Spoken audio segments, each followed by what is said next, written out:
Boa tarde a todos, sejam todos muito bem-vindos a mais uma edição do programa Pensando em Minas, que é uma realização da Escola do Legislativo da Assembleia Legislativa em parceria com a TV Assembleia. O programa Pensando em Minas promove uma conversa entre especialistas, pesquisadores, sobre temas relevantes, atuais, e que busca sempre favorecer o diálogo e a democracia. E hoje estamos no horário diferente, às 15 horas, para debater um tema atual, importante, necessário, que é a saúde mental do jovem, políticas públicas de prevenção e de tratamento. Vamos conversar aqui sobre a situação e a atuação de diversas entidades públicas e privadas na implementação de políticas de prevenção e de tratamento da saúde mental dos jovens e pensar um pouco como programas ou ações podem contribuir para melhorar essa saúde mental. Lembrando que esses programas Pensando em Minas do mês de março vão trabalhar sempre o tema da saúde mental em parceria com o Parlamento Jovem. Esse tema foi escolhido pelos jovens no ano passado para ser discutido durante o ano de 2022. A Organização Mundial da Saúde, através da Organização Pan-Americana de Saúde, coloca em seu site o seguinte: a promoção da saúde mental e a prevenção de transtornos são fundamentais para ajudar os adolescentes a prosperar. E ainda destaca: as consequências de não abordar as condições de saúde mental dos jovens se estendem à idade adulta, prejudicando a saúde física e mental e limitando futuras oportunidades. E para conversar sobre esse tema, nós estamos recebendo aqui hoje três especialistas, três feras nessa temática. Primeiramente, o professor André Denardi, que é mestre em administração pública, especialista em poder legislativo e políticas públicas. Ele é bacharel em Direito e em Ciências do Estado, e com experiência disciplinar na no Departamento de Ciência Política e de História da Universidade de Paris, em Sorbonne. O André é professor e trabalhou durante 5 anos como assessor parlamentar aqui na Escola do Legislativo de Minas. Estamos recebendo também José Augusto Venâncio, que é acadêmico de Direito. Atualmente ele cursa o 9º período na Unipac, em Uberlândia, e tem bolsa de 100% do ProUni. E em 2021, o José Augusto atuou como embaixador regional do IYD, o Dia da Juventude, no Brasil, na 4ª Conferência Virtual do Protagonismo Juvenil. O José Augusto, apesar da pouca idade, 21 anos, é atuante em diversas frentes. Ele é embaixador do site Politize, do Mapa Educação, das Folhas que Salvam. Ele é líder voluntário do Unicef Brasil, é voluntário também no time nacional do Dia Internacional da Juventude, é líder da pela realidade climática do Climate Reality Brasil e idealizador ainda do Compartilhando Leitura. Ou seja, o José Augusto tem pouca idade, mas muita coisa a contribuir para essa nossa discussão de hoje. E, finalmente, estamos recebendo também o professor, o doutor Aloísio Antônio Andrade de Freitas, que é graduado em Medicina pela Universidade Federal de Minas Gerais, com ênfase em Psiquiatria e Homeopatia. Ele é médico do Instituto de Previdência dos Servidores do Estado de Minas Gerais, é conselheiro do Conselho Estadual de Políticas sobre Drogas de Minas Gerais e coordenador geral do Fórum Nacional de Políticas sobre Drogas. O professor Aloísio trabalha temas como fatores da auto-organização do biocampo, psicanálise, medicina chinesa e leitura corporal. Ele criou oficinas terapêuticas usando o trabalho de ludoterapia. E há 32 anos acompanha crianças e jovens com suas famílias em seu consultório. Pois bem, feitas as apresentações, a gente percebe que é realmente um time muito qualificado para debater esse tema importante, saúde mental dos jovens. E antes de passar a palavra para o nosso primeiro convidado, o André, eu convido a todos os participantes que façam suas perguntas, seus comentários através do nosso bate-papo no YouTube, porque depois da apresentação inicial de cada um dos convidados, teremos um espaço aqui para debate e participação de vocês. André, eu agradeço você ter aceitado o nosso convite aqui do programa Pensando em Minas e já te passo inicialmente a palavra.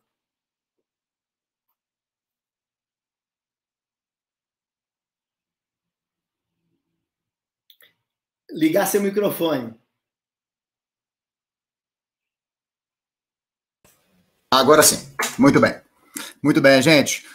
Professor Alexandre, Zé Augusto, doutora Luísio, um prazer aqui compor essa mesa virtual, né, com vocês.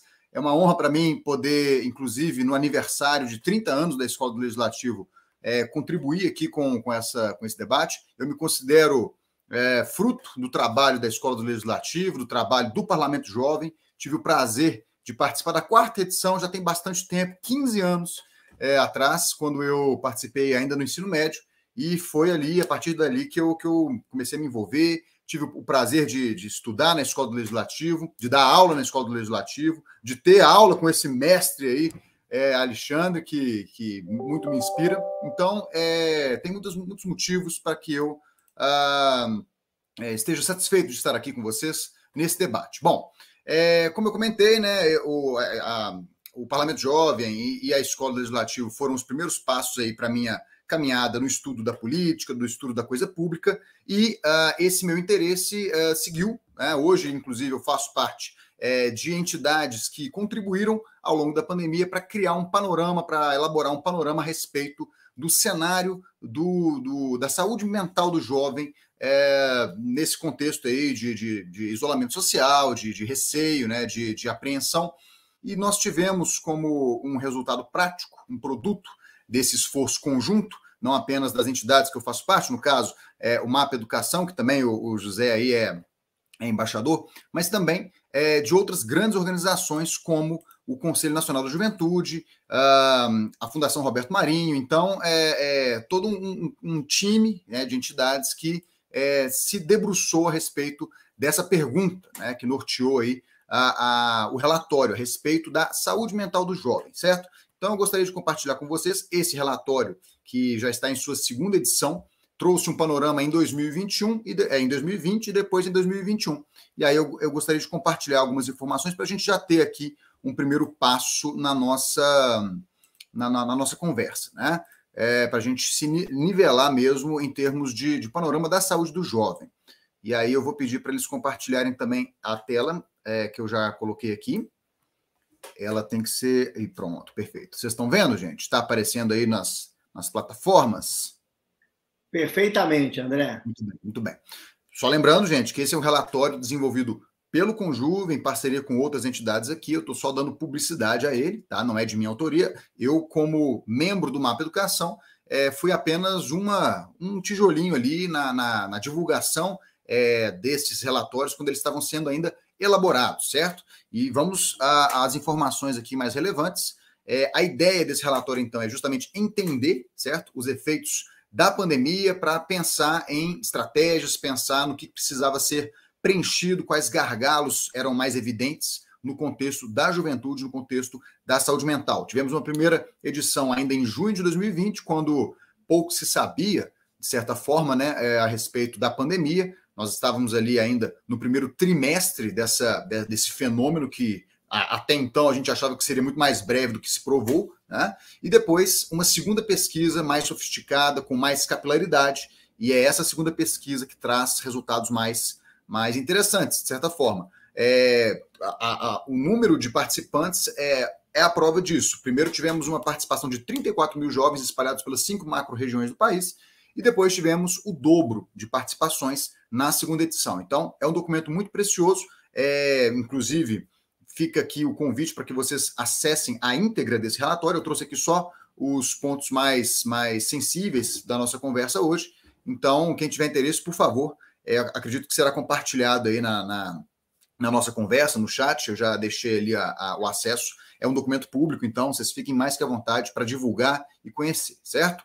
Bom, quais foram os grandes norteadores da construção desse relatório? A questão da saúde em si, como isso impactou a saúde do jovem, tanto fisicamente quanto mentalmente, o impacto na educação, evidentemente, no trabalho e na renda, tendo em vista que muitos jovens já atuam no mercado de trabalho desde o ensino básico, e também no sentido da vida pública, né? Como se projeta, como se pensa os impactos da pandemia no médio e longo prazo. Nós vamos focar aqui, evidentemente, na saúde, mas sem deixar de considerar também os aspectos de educação, trabalho e renda, tendo em vista que isso, obviamente, afeta a perspectiva de futuro, a própria visão que o estudante tem de si próprio a respeito do futuro mesmo, né?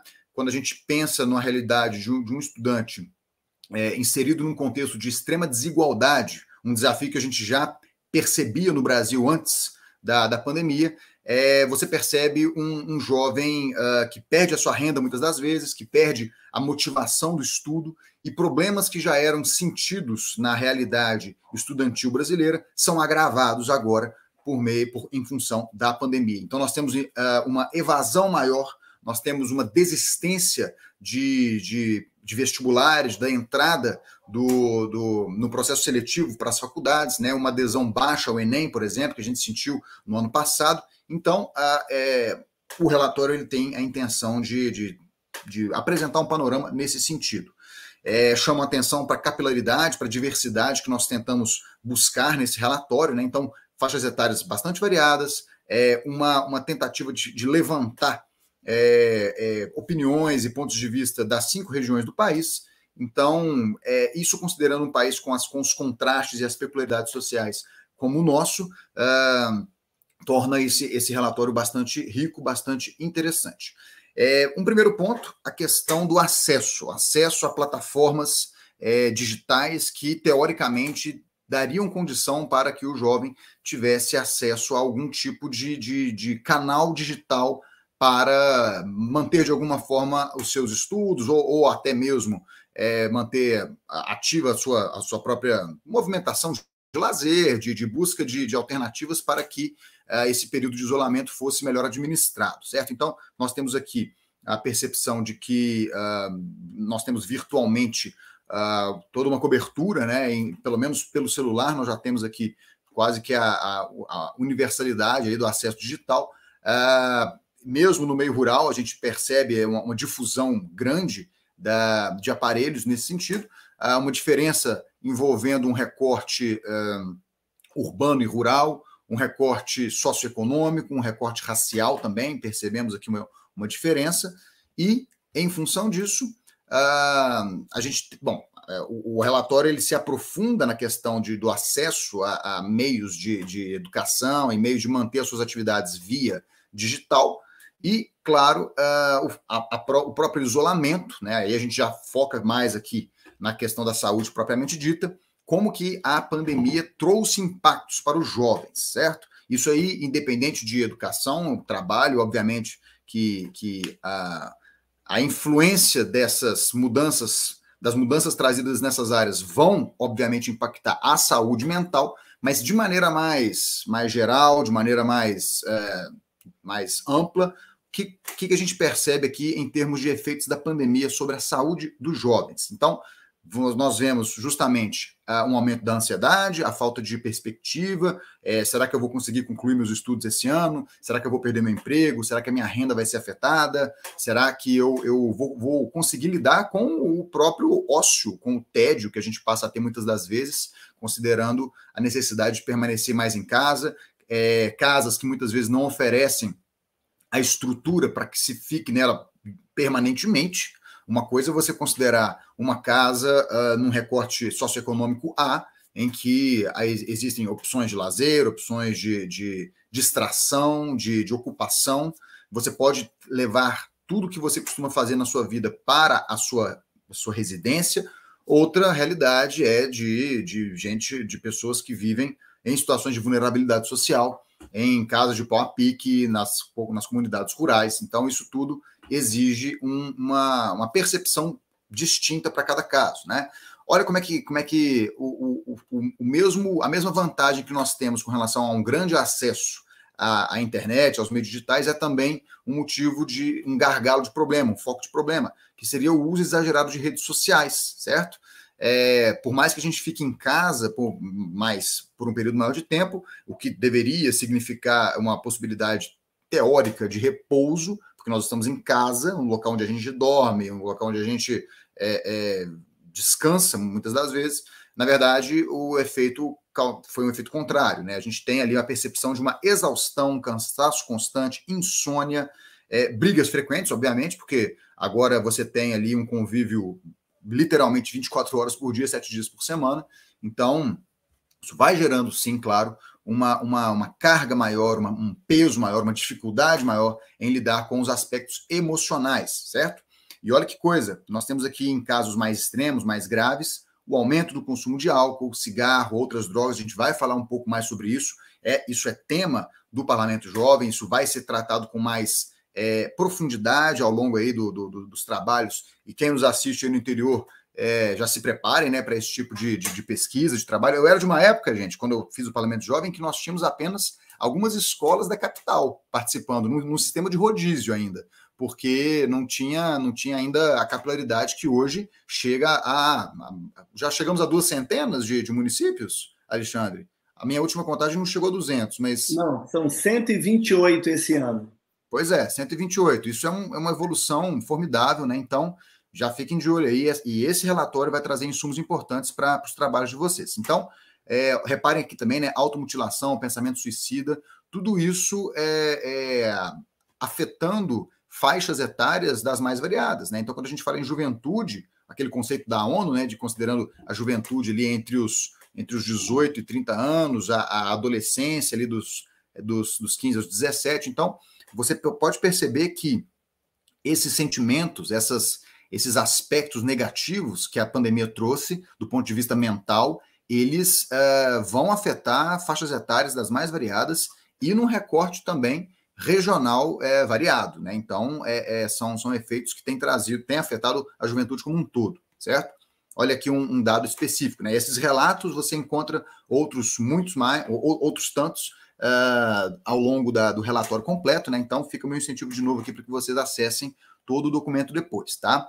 1 a cada 10 jovens admitem que um dos impactos da pandemia em suas vidas são pensamentos suicidas ou de automutilação, sendo esse número ainda maior na faixa de 15, 17 anos. Uma idade em que os jovens, no momento de construção do seu arcabouço emocional, intelectual, de comportamental, isso vem de uma forma muito mais contundente, considerando aqueles que já têm esse arcabouço mais consolidado. Então, é um sentimento considerável, é um sentimento perigoso, né? Então, fica aqui o alerta, né, para o que a pandemia trouxe e ainda está trazendo, né, gente? A gente está aí, talvez, vendo uma luz no fim do túnel, mas ainda precisamos nos atentar, né?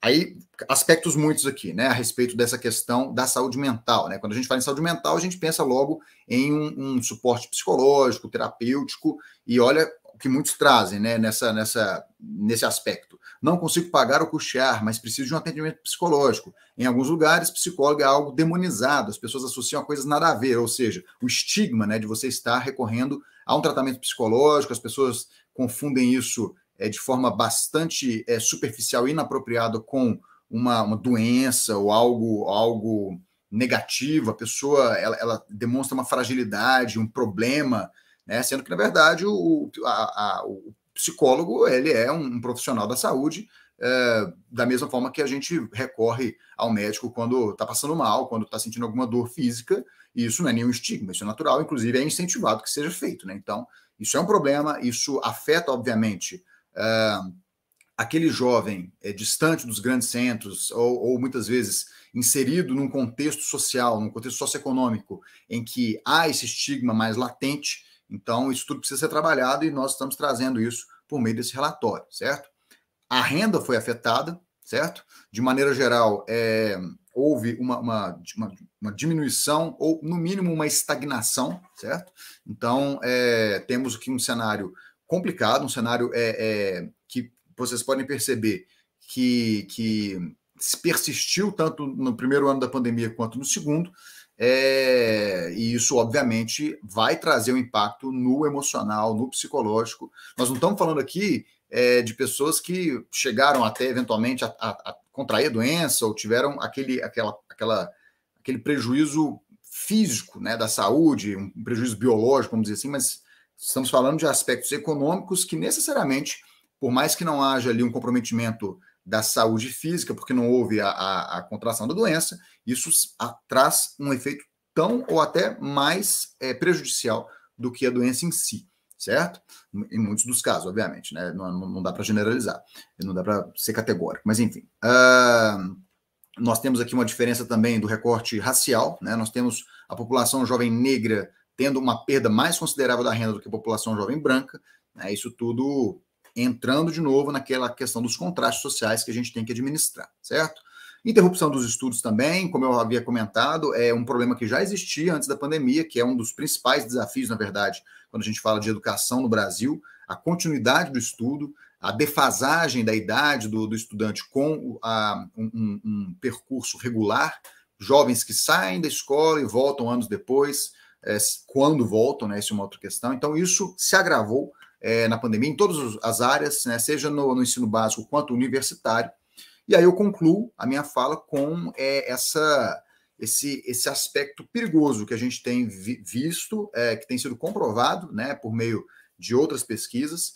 Isso aqui já não é o relatório, já é um complemento meu, que é a questão das drogas, gente. As drogas, tanto lícitas quanto ilícitas, são usadas historicamente como um escapismo, né, escapismo da realidade, por uma questão sentimental, de infelicidade, de tédio, de ócio, e obviamente que no contexto que nós estamos vivendo, de isolamento social e de receio com relação ao futuro, o uso, né, as pessoas decidirem recorrer a esse tipo de forma de escapismo e de dirimir, aliviar os seus problemas, os seus sentimentos ruins, as suas emoções negativas, aumentou, né? Então, conforme aqui dados do Ministério da Saúde, os hospitais credenciados pelo SUS tiveram um aumento de 54% no primeiro ano da pandemia, no atendimento de dependentes químicos. Então, vocês imaginem, né? Num primeiro ano em que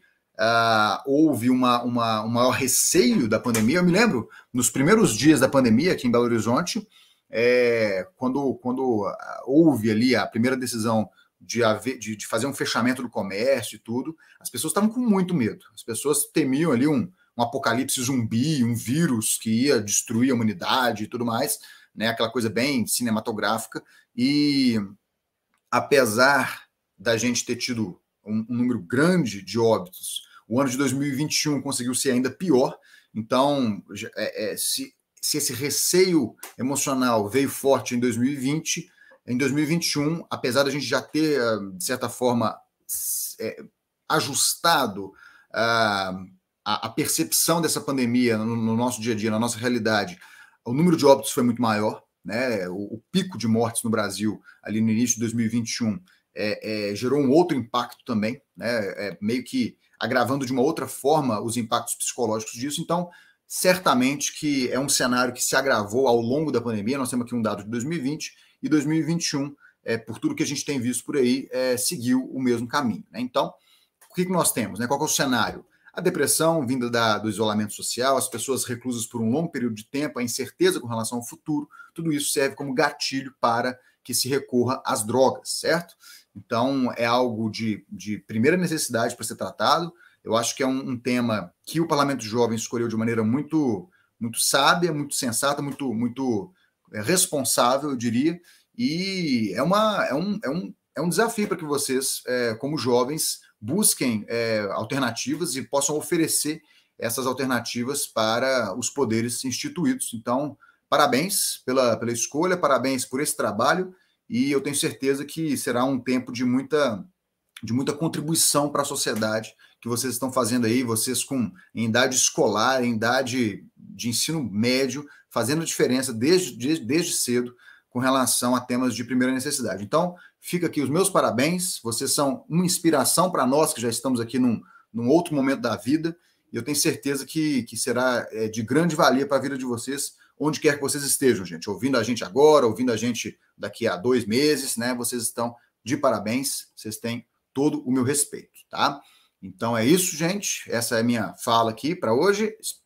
Peço desculpa se eu tiver falado aí mais do que eu devia, mas, enfim, tá aí e sigamos. Obrigado, André. Falou muito bem e trouxe para a gente esse relatório que realmente eu tive acesso, vale a pena acompanhar, do Conselho Nacional de Juventude, né?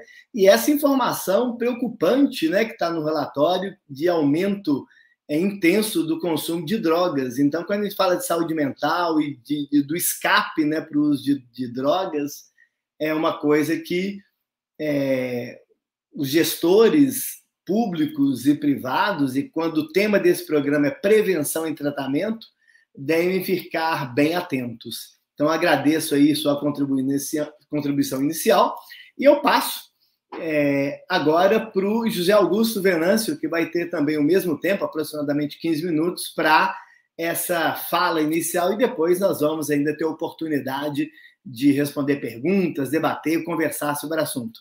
Zé Augusto, obrigado aí por ter aceito aí o nosso convite também. Boa tarde. Primeiramente, é um prazer enorme estar aqui com todos vocês, dividir esse espaço com você, Bossi, com você, André, e também doutor Aloísio. Quer dizer que é um prazer enorme estar podendo conversar um pouco com os jovens do Parlamento Jovem de Minas, uma instituição assim, que eu admiro bastante o trabalho. Acompanhei muito no ano passado e esse ano também quero acompanhar de perto. E é um prazer enorme estar aqui, poder dividir um pouco com vocês da experiência que eu tive, da experiência que eu tenho, estar no meio de vários projetos com a juventude e de ter um pouco desse contato com o tema de saúde mental. Longe de ser um especialista, como o André e o doutor Aloísio, eu me coloco aqui na posição como jovem que está passando por esse momento, que sabe das dores da juventude, então eu acho que, além de dados, talvez trazer um pouco dessa realidade é muito importante também, para a gente mostrar de verdade o que está acontecendo com a juventude do nosso país. Então, muito obrigado pelo convite e participação aqui no espaço. Bom, eu também sou suspeito para falar sobre o estudo que o Conjuve realizou. Até tinha comentado com o André, com o Boss, sobre esse estudo, muito bacana, foi um estudo feito e que trouxe a realidade das juventudes brasileiras, né? O que o jovem estava sentindo em 2020, 2021, e principalmente com o advento da pandemia do Covid-19. E aí eu quero dizer que o problema da saúde mental já era grave antes da pandemia, como o professor André trouxe, e que ficou muito mais grave com o advento da pandemia do Covid-19, onde as pessoas foram e observaram, nossa, realmente é um problema. E muitas das vezes esse tema sempre foi considerado como tabu e ainda é. E aí a gente precisa fazer com que o ambiente da casa, da escola, seja um ambiente totalmente seguro, um ambiente acolhedor, para que essa juventude consiga comunicar, consiga compartilhar suas dores, seus sentimentos. E aí eu também achei muito bacana a fala do André, porque ele trouxe várias temáticas, e aqui eu também quero caminhar, trazendo esse panorama de hoje das juventudes, caminhando por algumas áreas também.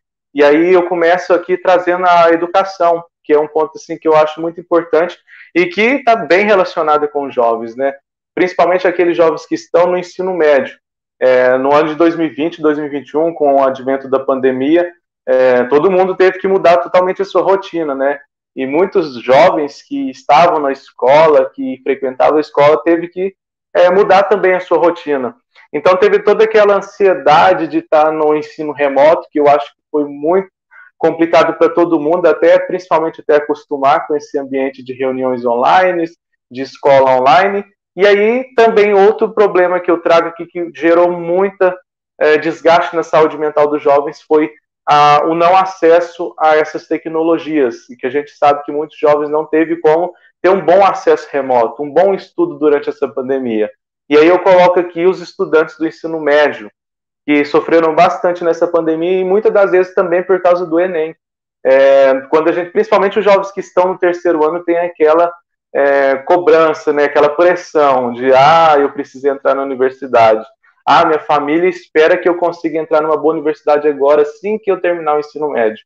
E aí, principalmente os alunos de rede pública, ficaram bem ansiosos por causa dessa cobrança e por não se sentirem capazes e preparados para disputar uma vaga numa universidade federal ou uma bolsa numa universidade particular. E aí eu falo isso porque eu acompanhei vários jovens falando sobre isso comigo, trazendo esse cenário, sabe? Nossa Senhora, e aí a gente vê isso no número de inscritos no Enem, que foi o menor desde 2007. Então, as inscrições do Enem caiu bastante. Então, é muito preocupante quando a gente vem tratando de educação. Separei alguns pontos aqui para trazer também. E aí, com todas essas dificuldades que o jovem teve com a pandemia, muito deles, assim, um número muito assustador, de acordo com a Unicef, no outubro do ano passado, cerca de 5 milhões de jovens estavam fora da escola, não estavam frequentando a escola.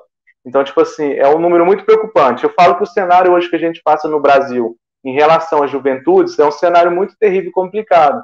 E aí eu trago aqui também um dado que saiu recentemente, que quase a metade da juventude brasileira querem sair do país por não verem perspectivas. E aí a maioria desses jovens estão com a saúde mental totalmente abalada por não verem perspectivas do seu próprio futuro. Nossa, será o que eu estou fazendo hoje? Talvez esse jovem até já está na faculdade, mas será que é isso mesmo que eu quero? Será que eu vou ter condições de crescer aqui no país? Será que eu vou ter oportunidades? E aí é uma coisa que frustra muito o jovem, que é a questão de oportunidades, que muitos deles, principalmente aqueles que estão no ensino fundamental e ensino médio, não têm na sua caminhada. E aí, só para complementar, trouxe um dado aqui que eu anotei que eu achei muito interessante, que também é do estudo do Conjuve, e eu também recomendo a leitura dos jovens que estão acompanhando aqui. É um estudo feito, muito bem feito, que retrata a realidade das juventudes, principalmente na pandemia, que ele foi feito na pandemia, que desde o início da pandemia, 6 em cada 10 jovens apontaram atividades para trabalhar a saúde mental como principal conteúdo nas escolas ou faculdades tratarem, seja na educação remota ou nesse pós-pandemia que a gente está vendo acontecer agora, né? Então é muito importante, e aí seja uma alternativa, uma política pública de prevenção e até de tratamento, que tenha o acompanhamento psicológico nas escolas. Então é muito importante, e a juventude quer, porque muitas das vezes esse jovem não tem com quem conversar. Ele não se sente confortável conversando com os pais, com a família, com seus amigos, talvez por pensarem que vai ser julgado, sabe? Então, é muito importante que tenha esse acompanhamento psicológico nas escolas. Inclusive, é lei, mas a gente sabe que, na realidade, não é assim que a gente observa nas escolas, principalmente nas escolas públicas do Brasil. E aí também gostaria de, aqui, aproveitando essa fala, de estar conversando sobre essa temática. Quero parabenizar o Parlamento Jovem pela escolha do tema. Eu acho que foi uma escolha certeira, porque tratar sobre saúde mental, principalmente nesse retorno, nesse pós-pandemia, que ainda a gente não acabou a pandemia, mas muitos já estão considerando como pós-pandemia, é exatamente conversar com jovens sobre essa temática, que preocupa muito, muito mesmo. E a gente que está envolvido com jovens sabe realmente dessa preocupação, porque a gente vê jovens desanimados com o seu futuro, jovens que deixaram de estudar por estar sem saber nem o que querem para o seu futuro. E aí também tem a questão de oportunidades que afetam muito esses jovens. E também quero parabenizar aqui a Assembleia Legislativa, a Escola do Legislativo também, pela organização desses 4 programas, tratando especialmente para a saúde mental. Eu acho que quando a gente tem programas como esse, debates como esse tema acaba deixando de ser tabu, vai alcançando mais pessoas e esse tema vai começando a ser mais comunicado nas casas dos jovens, entre a própria família, que muitas das vezes saúde mental, ou depressão, ansiedade, é considerado como uma frescura, é considerado como algo que o jovem não tenha, só que a gente está vendo os dados subindo, os dados ficando bem alarmantes, então é necessário e urgente que se tenha esse ambiente seguro e confortável para que os jovens possam se abrir, para que os jovens possam conversar sobre as suas frustrações, sobre os seus sonhos, sobre as suas realidades, e que a família, o governo, as escolas possam saber escutar os jovens sem julgamento, sabe? Eu acho muito importante isso. E aí, que tenha mais espaços como esse para a gente poder debater essas temáticas muito importantes. Eu acho que esse ano no Parlamento Jovem vai ser um ano muito rico de conteúdo, até na criação das políticas públicas que os jovens vão criar. Eu acho assim que vai sair brilhantes ideias daí. Eu acompanhei o encerramento do Parlamento Jovem aqui na minha cidade nesse ano, que foi de 2021. Eu acompanhei as propostas, foram muito positivas, e agora tenho certeza também que as propostas sobre essa temática de saúde mental vai sair ideias assim, que os nossos deputados, nossos vereadores das câmaras municipais, que coloquem em prática essas ideias do jovem, né? Muitas pessoas falam, o jovem é o futuro do nosso país. Mas por que o futuro se a gente está aqui no hoje?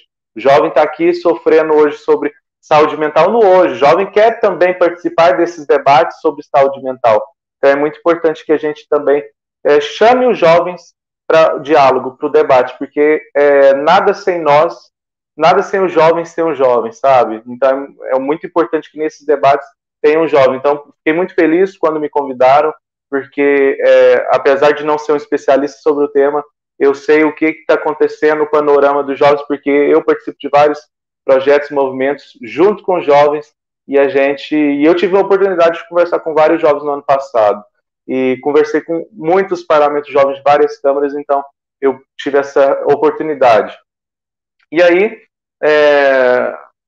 trouxe algum ponto também muito importante aqui, que a gente precisa focar muito em inovações também, para que os jovens possam estar colaborando nesse processo de construção de alternativas também, para a gente pensar em políticas públicas.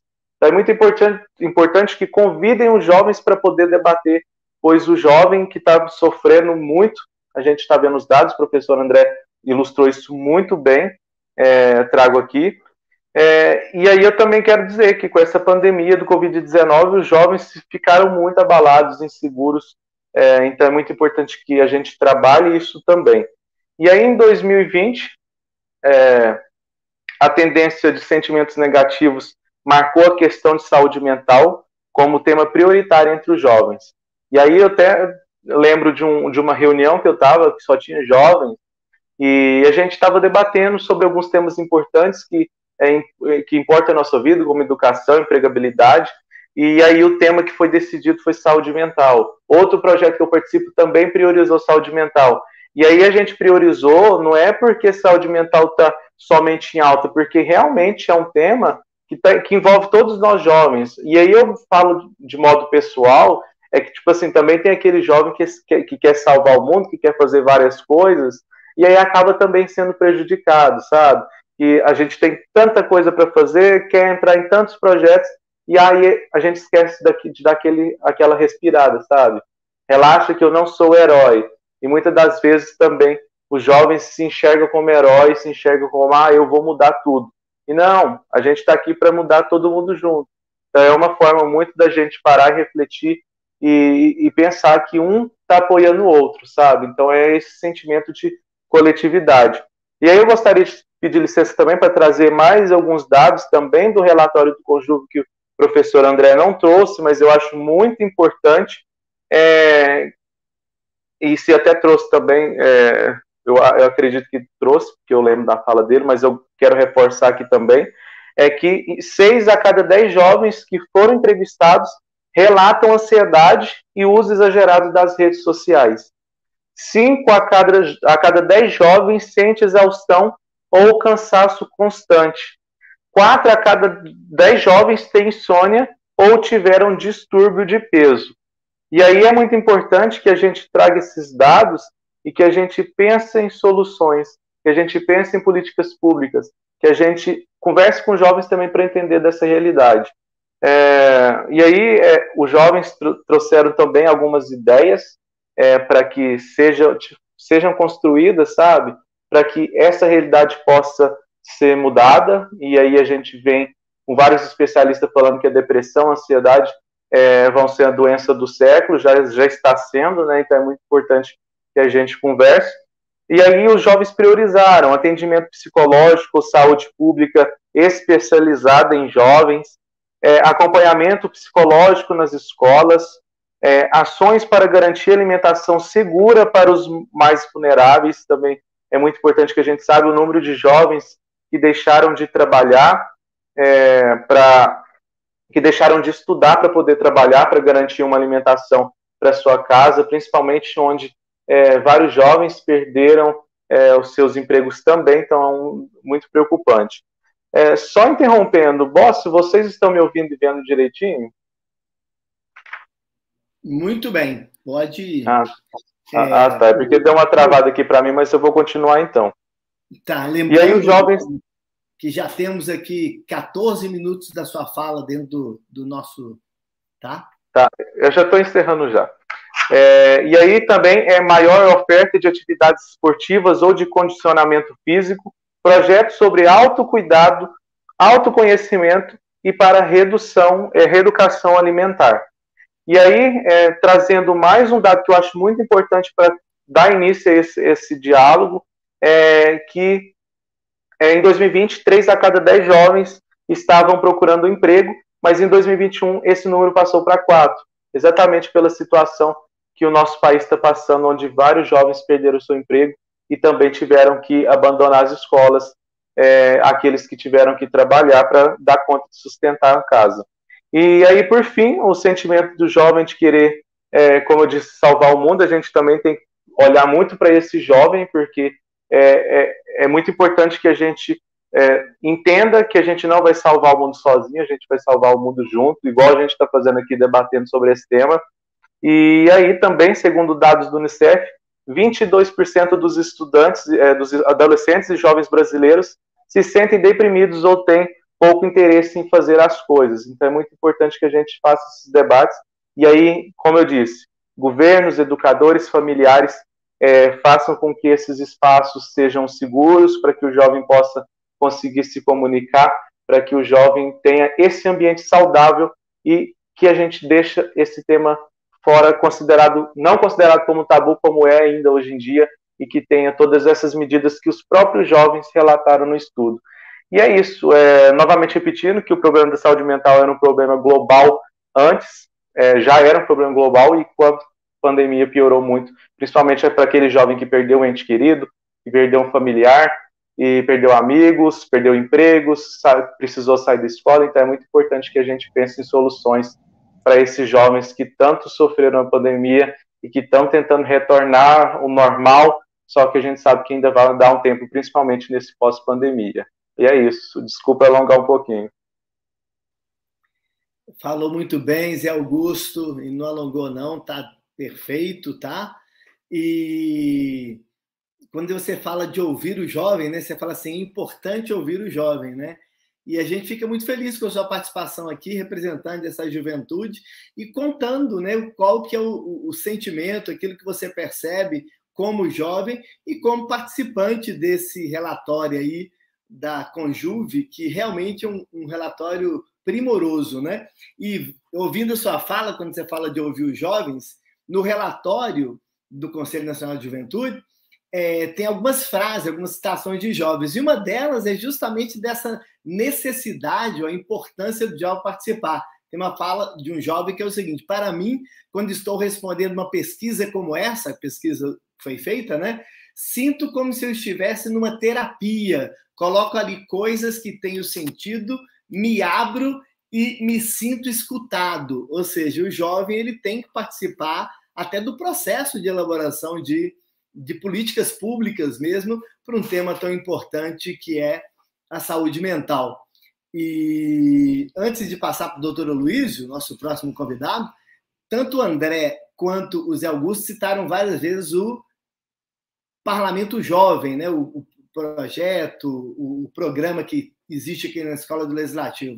Para quem nos acompanha pela TV Assembleia, o Parlamento Jovem envolve vários estudantes, são mais de 5.000 estudantes de Minas Gerais, que debatem durante um ano uma temática específica, nesse caso, saúde mental do jovem, e desse debate surgem propostas, questionamentos que são levados à Assembleia Legislativa de Minas no final do ano.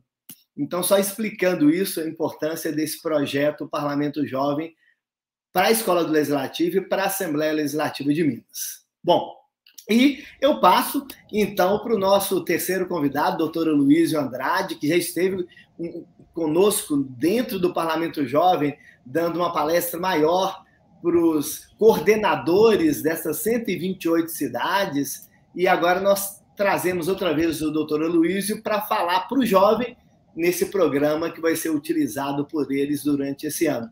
Doutor Aloysio, mais uma vez, obrigado por atender aqui o nosso convite. Uma alegria, Alexandre.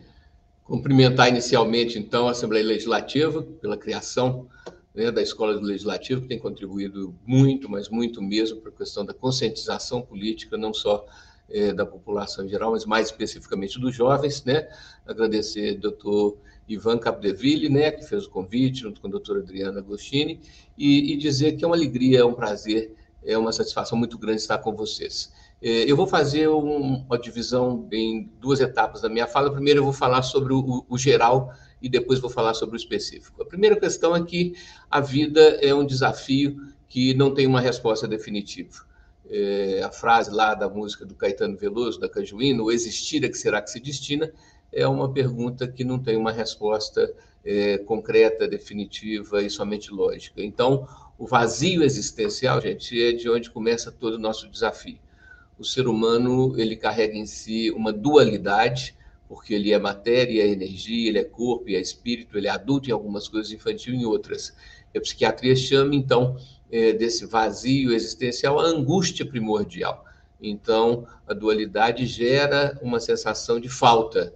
Nós temos o vazio do estômago, que é a fome, e o vazio existencial, que é a angústia. Do mesmo jeito que o estômago precisa ser alimentado de manhã, na hora do almoço e de noite, o vazio existencial também.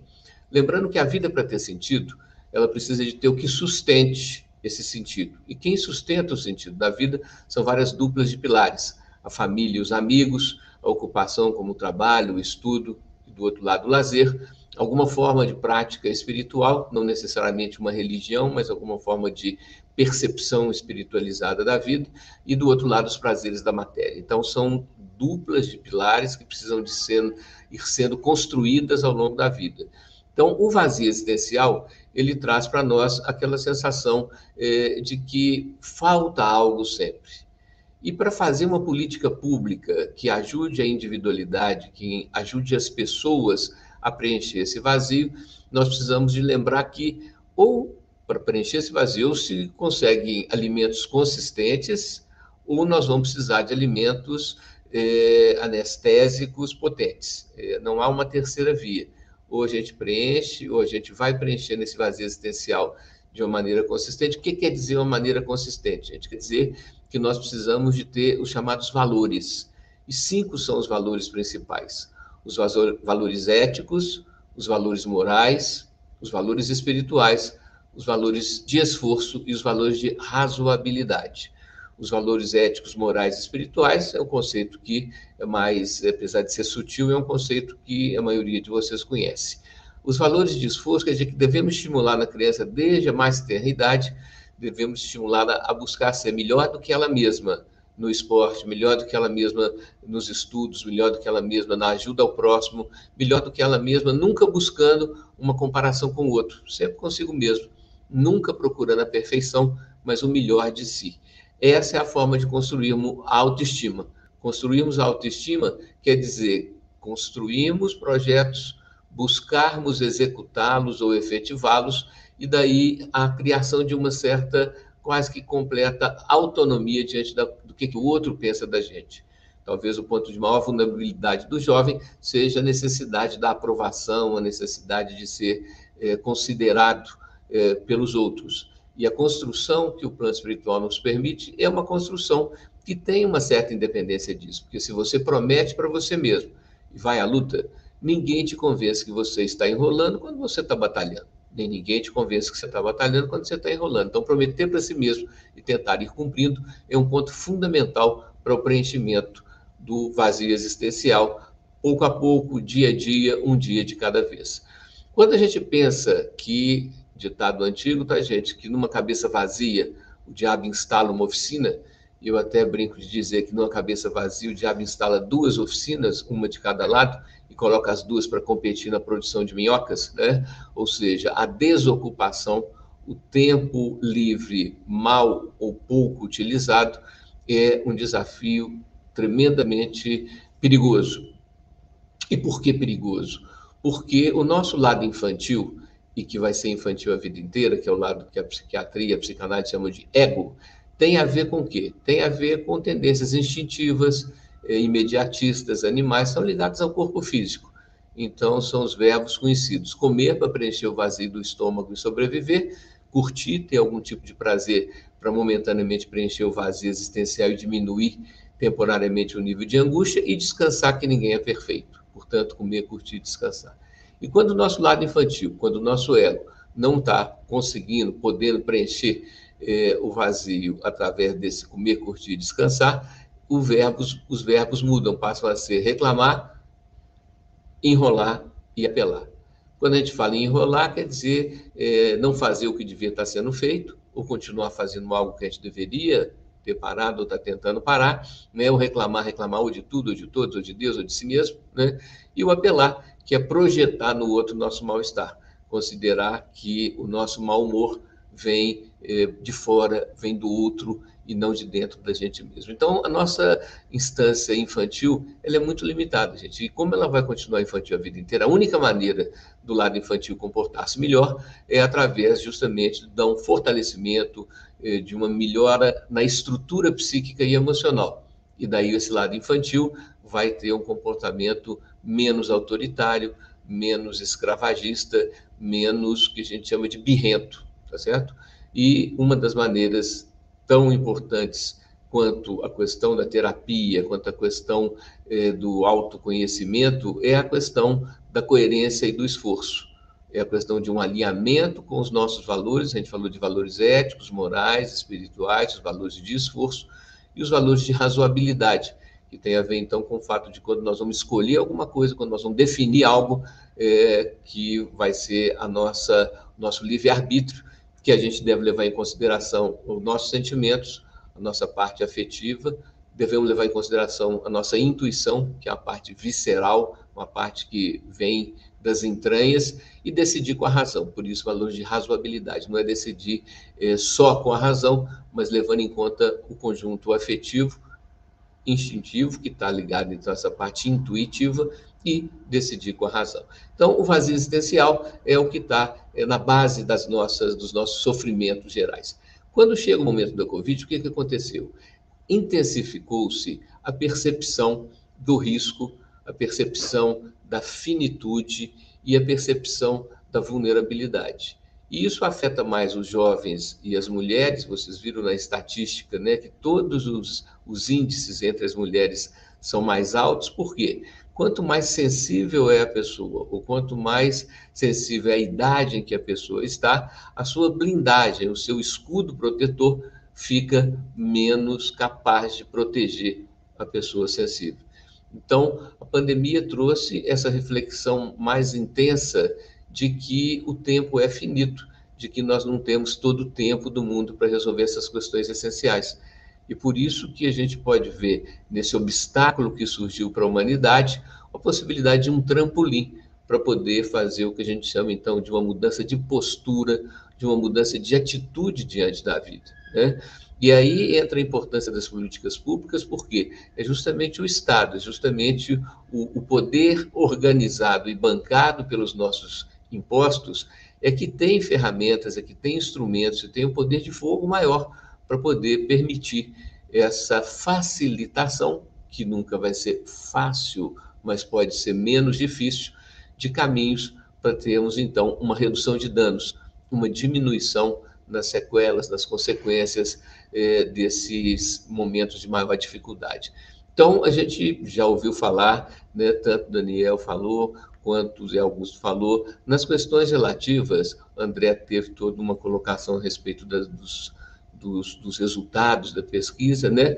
E nós temos, então, nos esportes e no lazer, um ponto de fundamental importância, tá certo? Isso tem que ser fomentado, estimulado. As questões relativas à cultura e às artes, né, para esse preenchimento, né? As questões relativas ao estímulo, à ajuda ao próximo, atitudes de altruísmo, a participação nas causas, né? Isso que a gente chama, então, do amor desinteressado, né? Você fazer algo que não é para o seu bem pessoal, para o seu bem-estar pessoal apenas, mas sim da coletividade. A questão que o Parlamento Jovem tem contribuído tanto, que é estimular uma atitude política diante da vida. Atitude política diante da vida quer dizer você se interessar, né? Você estar atento ao que acontece ao seu redor, no seu entorno, e ter uma vontade de ajudar na melhora disso. Para ter uma atitude política diante da vida, não há necessariamente que se filiar a algum partido, não há necessariamente que se candidatar a algum cargo público, mas sim a ter uma participação, a ter uma intenção de contribuir no seu entorno, né? E os elementos da espiritualidade, né? O absoluto da vida, e muitos jovens têm no absoluto da vida a sua referência, que é o comer e defecar, beber água, urinar, trabalhar e tentar pagar contas, né? Conseguir ter uma profissão e se sustentar. Mas isso é fundamental, mas isso é insuficiente. Por quê? Só sobreviver não basta para irmos preenchendo o vazio existencial. Nós temos que ter algo mais, algo que vai ser, então, relativizar o absoluto da vida. Então, quando a gente fala em uma atitude espiritualizada diante da vida, quer dizer que nós precisamos de ter, e isso é fundamental, que a gente precisa de ter, então, alguma crença, de acreditar que a vida é muito mais do que dá para entender. A vida é muito mais do que dá para explicar. E com isso diminui o peso nas nossas costas de querer entender tudo, resolver tudo, né? De querer ser, como o próprio André falou, né? O responsável, isso daí, Zé Augusto também falou, de querer resolver, trazer para si a responsabilidade de mudar o mundo. Nós temos que, como uma gota no oceano, dar a nossa contribuição, mas não temos a pretensão de sermos a maior gota ou a mais importante gota. Então, a saúde mental, ela é construída. A saúde mental, ela não vem de graça. E quanto mais consciente a pessoa é, mais ela tem noção dos desafios que tem pela frente. Por isso que as pessoas com déficit intelectual, as pessoas que não têm um grau de consciência maior, levam a vida mais leves, né? Porque não tem noção desses desafios maiores. Então, hoje a humanidade passa por um momento completamente consciente, com noção de tudo, né? E esse é o maior desafio da informação, porque quanto mais a gente sabe, mais a gente tem noção do tamanho do desafio, e penso eu que logo depois do arrefecimento, de uma melhora que houve na pandemia no mundo inteiro, agora já tendo uma outra onda, já uma nova preocupação na Europa, na China, em Hong Kong, na Ásia, né? Então a gente precisa continuar bastante atento, mas além disso tudo, ainda veio não uma gota, mas um balde de água, que foi essa guerra da Rússia contra a Ucrânia, que não podemos nem chamar de guerra, porque as forças são tão desiguais que isso daí é um massacre, né? Então deu para a gente ver que o que já estava vulnerabilizando a nossa sensação de paz e tranquilidade, ainda passamos agora por um risco, não de uma terceira guerra mundial, mas um risco de uma destruição de toda a civilização, não é? Então, com desafios desse tamanho, nós precisamos realmente de nos apegar a valores. Insisto nisso, gente. Nós precisamos de pensar que, coletivamente, nós temos muito mais chance de encontrarmos saída para esse desafio do que individualmente. Então, reforçar a importância dos grupos de ajuda mútua, e não precisa de ter uma dependência química para participar de grupos de ajuda mútua, né? Quando nós vimos os números, né, esse percentual de 54% de aumento de demandas de internação, tá, gente? Quando você fala em 54% aí na estatística, de pessoas que procuraram locais para se tratar no nível de, inclusive, de internação. Isso daí realmente mostra o quanto nós temos sofrido, o quanto que o coletivo tem sido sobrecarregado nessas questões existenciais.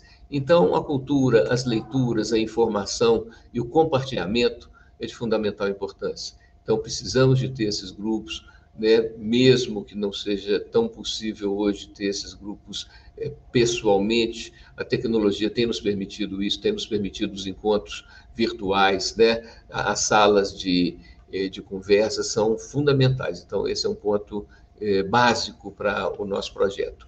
E terminando o raciocínio, eu quero falar da possibilidade que a gente tem de construir uma saúde mental mais orgânica, uma saúde mental menos sintética, que é justamente através de uma alimentação adequada, de práticas de atividade física adequadas, de um conjunto de conhecimentos milenares, como é a questão das técnicas de respiração, das técnicas de postura, chamadas asanas do yoga, e das técnicas de meditação. Quero deixar para vocês, então, o estímulo de se aproximar mais desse conhecimento que vem de mais de 5.000 anos atrás, que é um conhecimento que vem da antiga Índia, da antiga China, que tem a ver, então, com os processos do mergulho dentro de si mesmo, do mergulho no seu inconsciente, para que você se aproxime com você mesmo. E quando a gente se aproxima da gente mesmo, né, o eu de mim mesmo, isso daí diminui a sensação, o sentimento de dualidade, o sentimento de vazio, o sentimento da eterna falta. Então, isso daí precisa de ser buscado, precisa de ser a tentativa de encontrar, através do conhecimento que a humanidade já acumulou ao longo de milhares de anos, uma diminuição da sensação de falta de noção das respostas. Nós já temos, ao longo da vida, da história da humanidade, muitas aproximações desse que a gente vai estar chamando, então, sentimento de bem-estar consigo mesmo, sentimento de mais paz interior. Então, na hora que a gente estiver trabalhando nas colocações suas e nas perguntas, eu vou poder aprofundar em alguns pontos, mas quero terminar citando um texto que é um texto, são 5 estrofes, não vou demorar nele, não, um texto do Fernando Pessoa, do poeta português, que ele usa, então, a história da Bela Adormecida como referência para a questão da busca, para a questão dessa questão do vazio existencial, ambientado na Idade Média, então a ideia de uma princesa, de um castelo, e ele fala assim: conta a lenda que dormia uma princesa encantada, a quem só despertaria um príncipe que viria de além do muro da estrada. O príncipe tinha que, apesar de tentado, vencer tanto o mal quanto o bem, antes que encontrasse o caminho predestinado pelo qual até a princesa vem. Aí ele fala da princesa. A princesa adormecida sonha em morte a sua vida, e orna-lhe a fronte verde esquecida uma grinalda de era, como se fosse então um véu. Então a princesa adormecida sonha em morte a sua vida, e orna-lhe a fronte verde esquecida uma grinalda de era. Aí ele avança, longe o príncipe esforçado, sem saber que intuito tem, rompe o caminho predestinado. Ele dela é ignorado, ela para ele é ninguém. Mas cada um cumpre o destino. Ela dormindo encantada, ele buscando assentino, pelo processo divino que faz existir a estrada. E aí ele termina dizendo: e se bem que seja tudo escuro e falso pelo caminho afora, vencendo estrada e muro, ele chega onde em sono ela mora. Ainda tonto do que houvera, cabeça em maresia, ergue a mão, encontra era, e vê que ele mesmo era a princesa que dormia. Então, nesse último parágrafo, quando ele fala, nesse último verso, quando ele fala assim, né? E apesar de ser tudo escuro e falso pelo caminho afora, vencendo estrada e muro, ele chega onde em sono ela mora. Ainda tonto do que houvera, cabeça em maresia, ergue a mão, encontra era, e vê que ele mesmo era a princesa que dormia. Ou seja, a primeira busca, gente, o primeiro desafio é encontrar consigo mesmo. E a gente conseguindo encontrar comigo mesmo, eu conseguindo encontrar comigo mesmo, diminui a minha necessidade de autoafirmação diante dos outros, diminui a minha necessidade da confirmação que vem de fora, e sim uma autoestima sem nenhum tipo de orgulho nem de mitidez, que é o encontro com o ser espiritual, com o ser superior que habita em cada um de nós. Por isso os indianos dizem que o corpo físico é um templo onde Deus habita como em nenhum outro lugar, e que cuidar da saúde, cuidar da higiene, cuidar da aparência e da estética é uma forma de honrar a Deus. Isso aí. Muito obrigado. De volta a palavra para o Alexandre. Nós que agradecemos, doutor Aloísio, pela sua fala, muito inspiradora, que traz, eu percebi até, com sua experiência, práticas ou procedimentos para tentar diminuir esse vazio espiritual. O senhor coloca muito bem que existe, eu acho que até principalmente na juventude, nós já fomos jovens, temos aqui um jovem, né? E que tem muitos conflitos, muitas dúvidas. Quando entra nesse momento de pandemia, aí as coisas se avolumam. Quando vem uma guerra ou uma coisa lá no hemisfério norte, mas que afeta todo mundo aqui, a notícia o tempo todo. Então, ou seja, esse mundo que já é complicado, para a juventude mais complicada, com pandemia, com guerra. E o senhor coloca algumas questões aí como possibilidade, tanto a questão espiritual, quanto a questão do esporte, quanto a questão de integração em grupo, quanto a questão de se apegar a outras atividades. E eu gostei em especial, estou falando muito como mediador, da questão que cabeça vazia é oficina do diabo. Bom, e é mesmo, né? E nós já temos aqui já 2 perguntas. Eu já tenho aqui uma pergunta para cada um dos nossos convidados. E eu vou fazer primeiro para o Zé Augusto, até pegando esse gancho aí do doutor Aloísio, que cabeça vazia é oficina no diário. Depois faço uma para o André e outra para o doutor Aloísio. Então, eu emendo com uma pergunta que veio aqui, que eu quero a opinião de cada um de vocês, da Angélica Regina, que fala que a estimativa de casos de ansiedade e depressão seria mais provável aumentar ou diminuir neste ano, que é o ano, digamos, que está acabando a pandemia. Então, eu faço essa pergunta para os 3, um comentário com base na pergunta da Angélica, se a coisa vai melhorar ou piorar em termos de ansiedade e depressão. E para o Zé Augusto, em especial, eu percebo, Zé Augusto, quando eu li seu currículo, que a sua cabeça não fica vazia nunca. E você, como jovem, você se envolve aqui, eu estou lendo aqui, né? Embaixador do Politize, do Mapa da Educação, do líder voluntário da Unicef no Brasil, participa do dia lá do dia da juventude, lá como um dos embaixadores também, trabalha como liderança da Realidade Climática Brasil, idealizador do Compartilhando a Leitura, ou seja, é muita coisa. Então, você, pegando até o gancho, a recomendação do doutor Aloísio de ocupar o espaço, né, com atividades para que isso aí possa diminuir esse vazio existencial, que você faça um comentário sobre isso aí, né? E sobre essa pergunta, né, se a coisa vai melhorar ou piorar.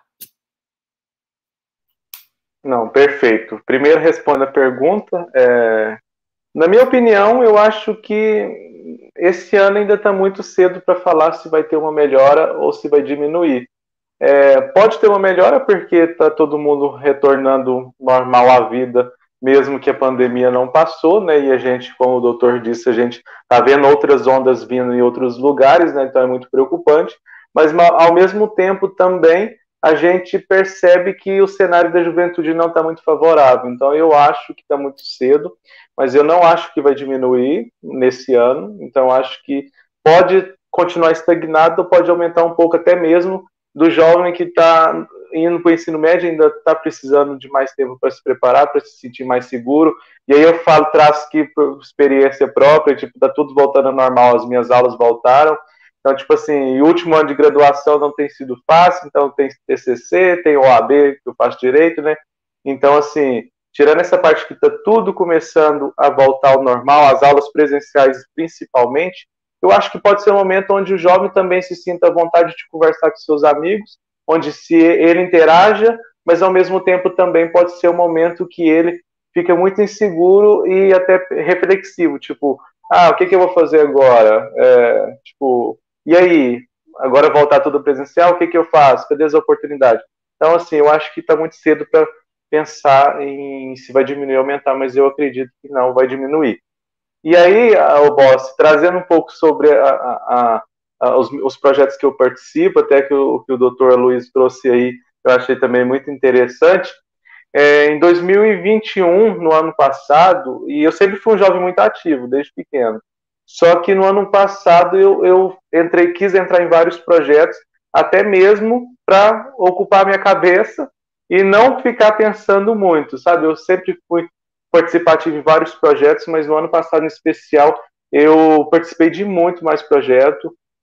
A minha agenda assim, nunca foi vazia, sempre estava muito cheia, participando de palestras, eventos, convidado para ministrar alguma aula em algum curso, como o próprio Politize também, eu fiz a formação sobre políticas públicas, e aí tem toda também a faculdade que cobra bastante da gente, principalmente no remoto não foi diferente, e a minha faculdade, como já tinha uma plataforma online, a gente quase não parou, a gente parou uma semana só.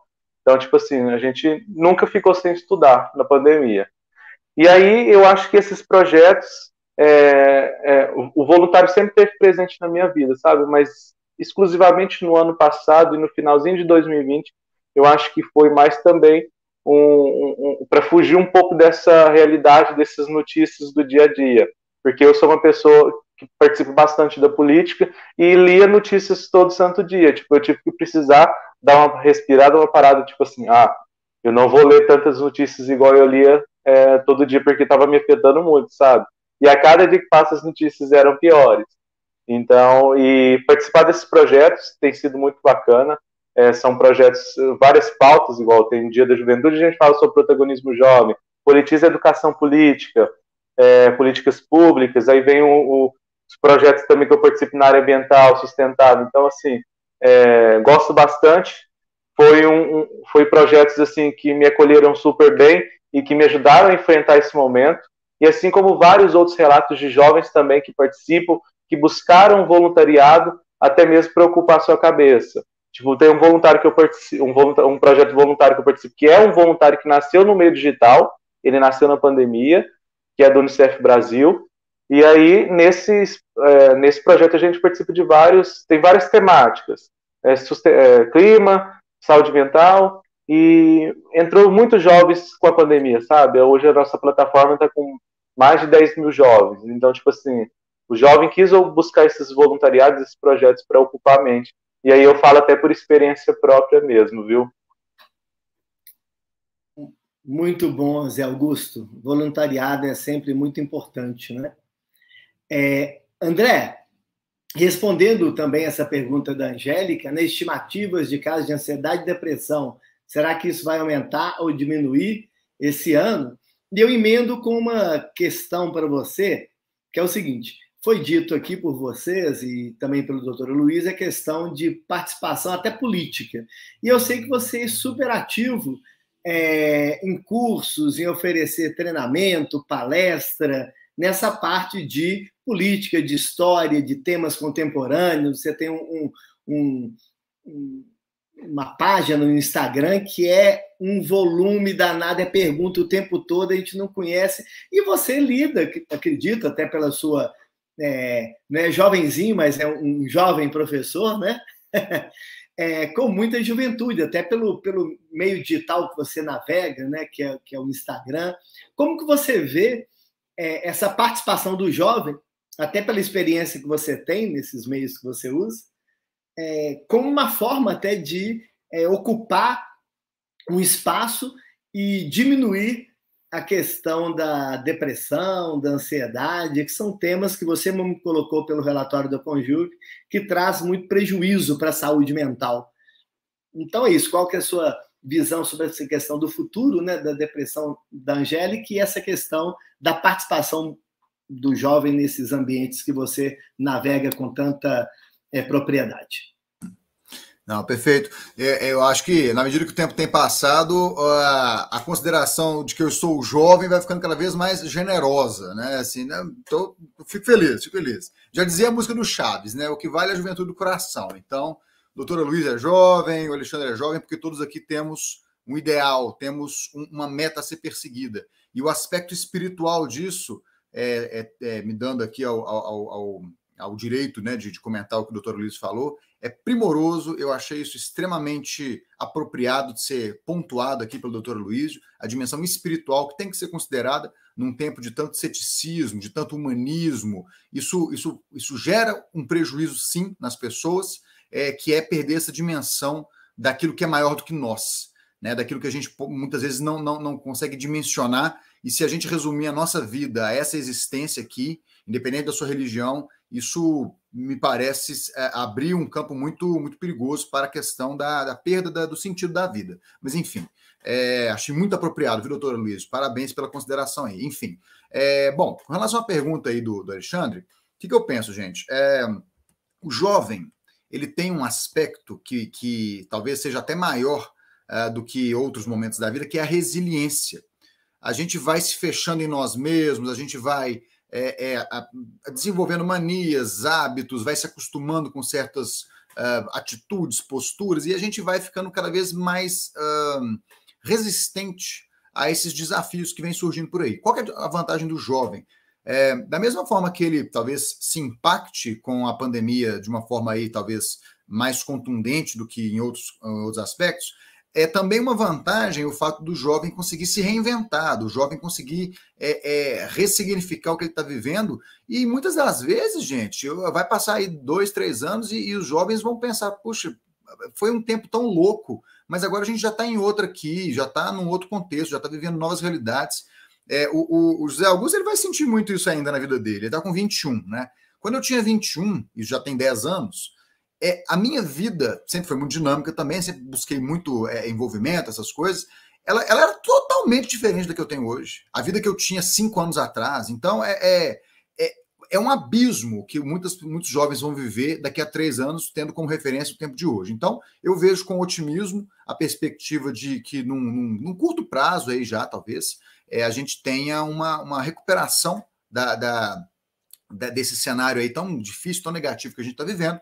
E a questão do que tem sido disponibilizado para o jovem hoje poder se envolver, se engajar. Gente, na época que eu participei do Parlamento Jovem, em 2007, talvez muitos aí fossem ainda bebês, apesar da gente já ter ali o trabalho primoroso da Assembleia, que é pioneira nessa área, inclusive por meio da sua escola legislativa, que foi a primeira do Brasil, né, a ter esse esforço em engajar e politizar a sociedade de maneira positiva. Por mais que a gente tivesse esses recursos, eles eram muito mais limitados do que a gente tem hoje, muito mais. Hoje em dia, especialmente depois de 2013, daquelas manifestações que ano que vem, gente, completam 10 anos. 10 anos das jornadas de junho de 2013. Né? O que a gente vê desse tempo para cá? Da mesma forma que nós temos um aspecto complicado, que talvez seja o aprofundamento da polarização, da radicalização, por outro lado, a gente tem várias ferramentas agora para que o jovem se envolva. O voluntariado ele se pulverizou no sentido de ter mais opções, né? Ele se multiplicou, Politize, Mapa Educação, tem vários movimentos políticos com bandeiras específicas. Isso tudo vem muito a partir de 2013. Politize foi depois de 2013, Mapa Educação foi depois de 2013, o Agora, e outros movimentos tantos que a gente tem, o movimento Acredito também, que eu conheço, obviamente que já existiam movimentos mais tradicionais no passado, a gente não pode desconsiderar, mas assim, hoje tem um cardápio, um menu de opções aí para o jovem, que assim, ele tem muito mais opção, muito mais condição de escolher, de se engajar. Então, o negócio é ir seguindo, pegando um fio, né? Eu conheci, igual foi comigo, né? Eu comecei a minha caminhada na política por meio do Parlamento Jovem, ok. E aí, a partir disso, eu segui meu caminho. Alguém aqui assistindo essa live nesse momento pode ser o primeiro passo para essa pessoa, depois, o Zé Augusto falou do Politize, não conheço, vou buscar saber e tal, e usar de forma positiva as ferramentas que estão à disposição hoje.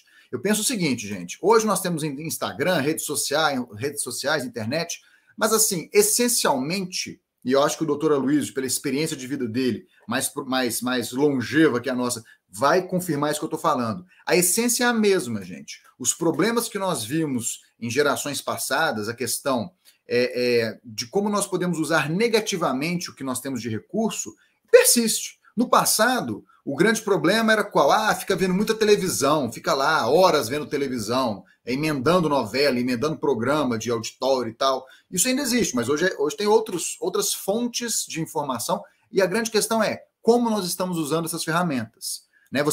Se no passado o problema era ver muita televisão, mas você pode eventualmente ver um programa. A TV Assembleia tem muitos programas de qualidade, pensando em Minas, está na televisão.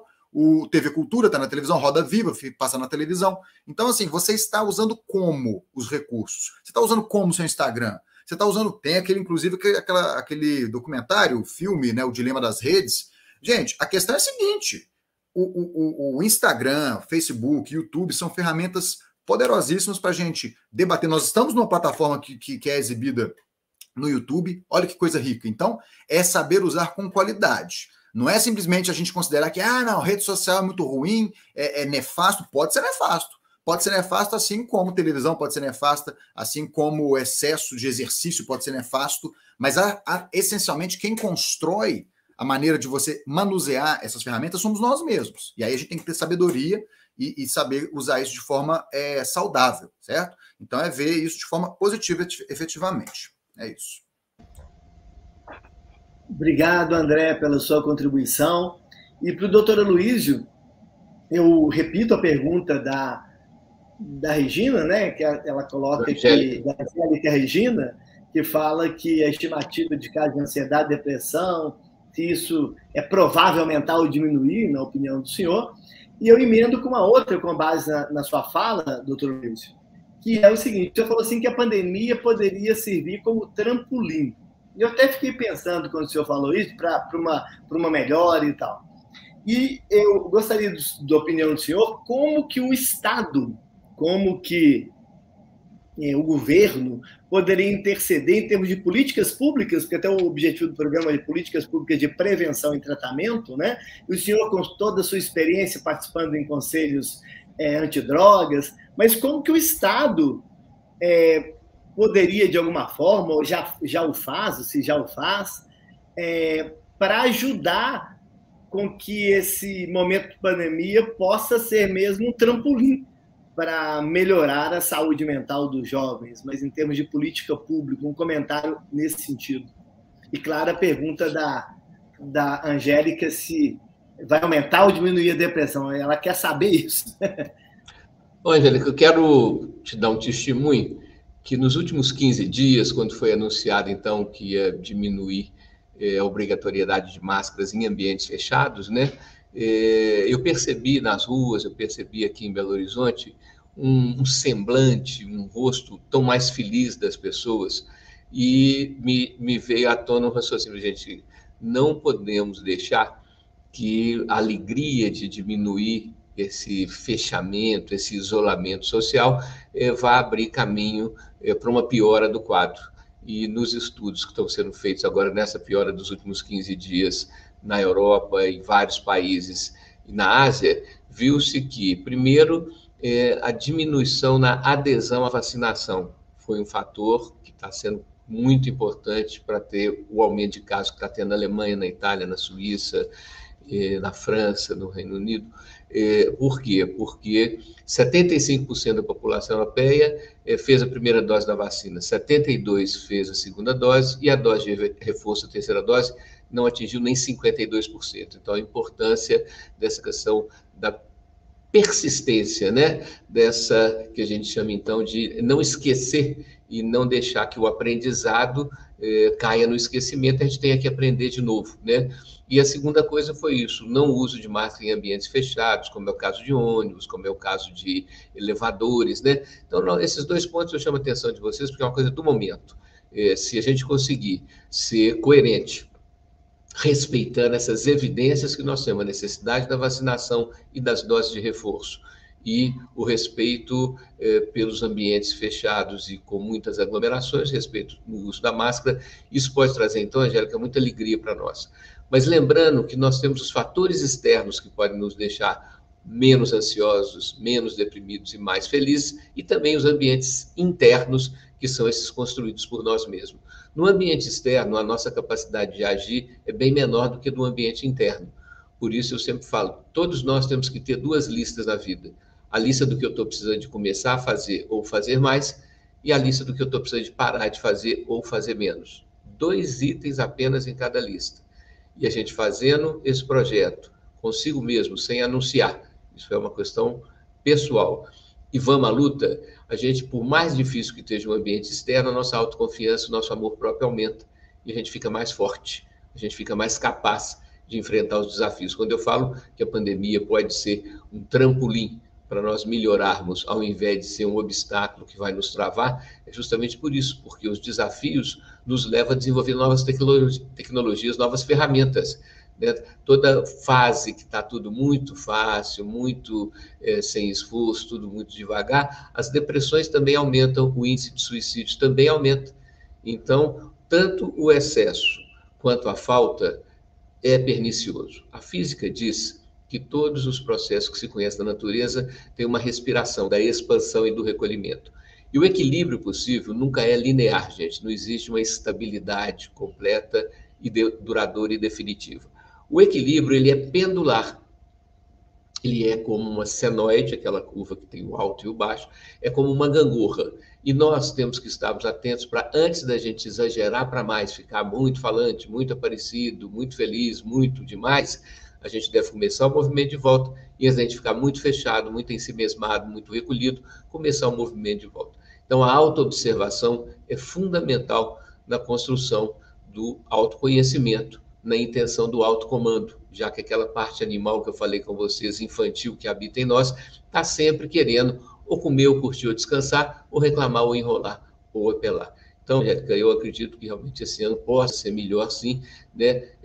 Fiquei muito frustrado nesse primeiro momento com a forma com que o Putin, não é a Rússia, é o Putin, está lidando de atacar uma maternidade, de atacar hospitais, de atacar civis. Isso é uma forma de você ver o quanto que uma má condução governamental, e aí eu vou, Alexandre, para a sua questão do Estado, a importância do Estado, porque o Estado ele tem que atuar como um grande pai. Que quer dizer o grande pai que passa a mão na cabeça dos outros? Não, mas que protege o cidadão, que fomenta, que dá ferramentas, que dá condições para que esse cidadão, né, vá adiante, para que esse cidadão tenha na sua luta algum tipo de vitória.